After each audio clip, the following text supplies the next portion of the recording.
BLU Vivo XL review design. BLU doesn't disappoint with the Vivo XL, thanks in part to balancing the combination of having a slit design, svelte construction 0.3-7.5 mm and lightweight figure 5.4/150 g. Honestly, it's almost unfathomable to believe everything has been crammed in such a thin, compact body. What draws us in the most to the phone's design is the mirror finish of its rear casing. It's highly reflective and makes for a great mirror for those quick peeks of yourself, while a stitching pattern accentuates the Vivo XL's premium-esque looks. Specifically, BLU refers to the finish as liquid metal, but in reality, it's far from metal, more like a glossy plastic coating that covers everything.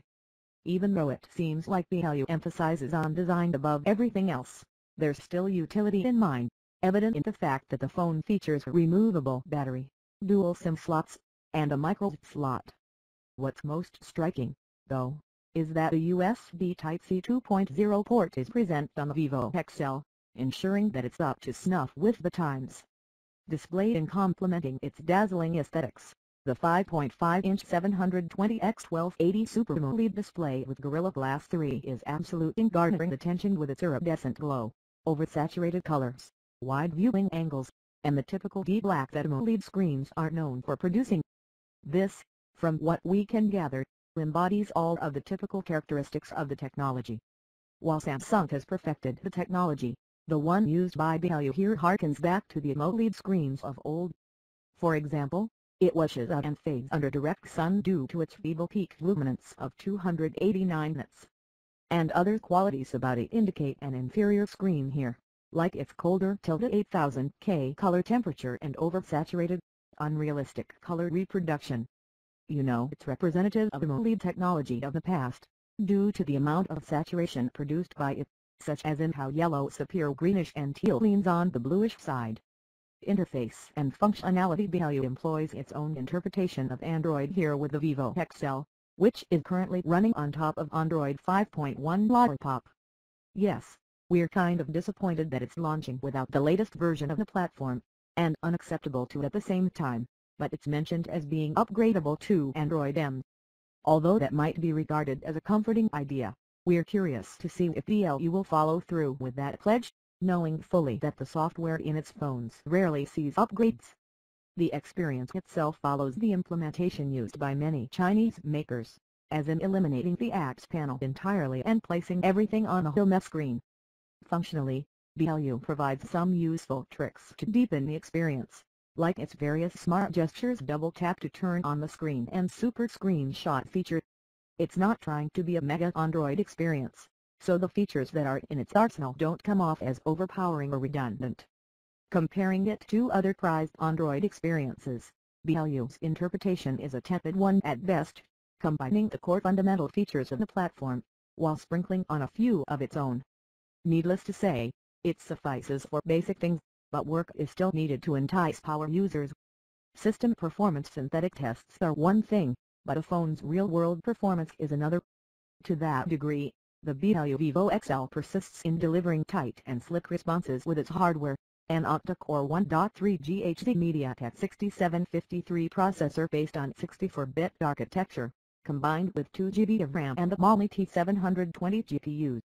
Even with a dynamic wallpaper and Q-like transition effect on for the home screen, the handset shows off incredible responsiveness. However, that responsiveness is isolated to basic operations, seeing that it falls apart when it comes to graphics processing.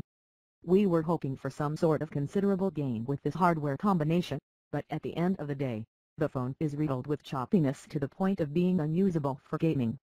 Hey, for a sub-$150 smartphone, there's nothing wrong with it being outfitted with 16 GB of internal storage, more so when there's expansion available courtesy of its micro slot.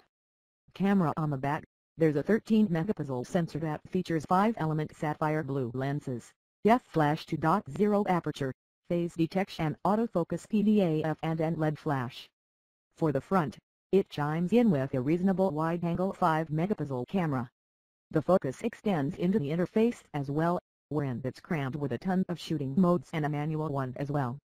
Definitely, there's plenty to tinker around with for casual shutterbugs, especially with how various parameters can be adjusted with the manual mode. Conclusion: a lot can be surmised about a phone under the $150 range, just because most people are inclined to believe that compromises are made in order to reach such a low cost.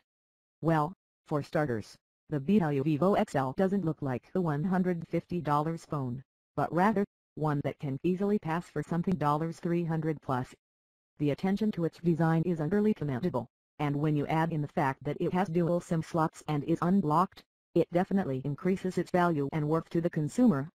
BLU's recipe is once again in full view here with the Vivo XL, the classy-looking phone that won't cost you a fortune to own. The savings alone are undeniably savory, but there's still some work to be done in order for it to truly become a benchmark in its class. While there are some noticeable improvements over its previous efforts, like battery life and call quality, it still fails to generate greater success in the camera and software departments. Now, if you're strapped for cash, this makes for a great starter phone, even as a backup to your main one. Just know that it's currently exclusive to Best Buy if you're planning on picking it up, where it's attached with an even more attractive price point of $99.99 for a limited time only. Software version of the review unit, Android version, 5.1 build number, BLU_V0030UU_V07_ generic kernel version, 3.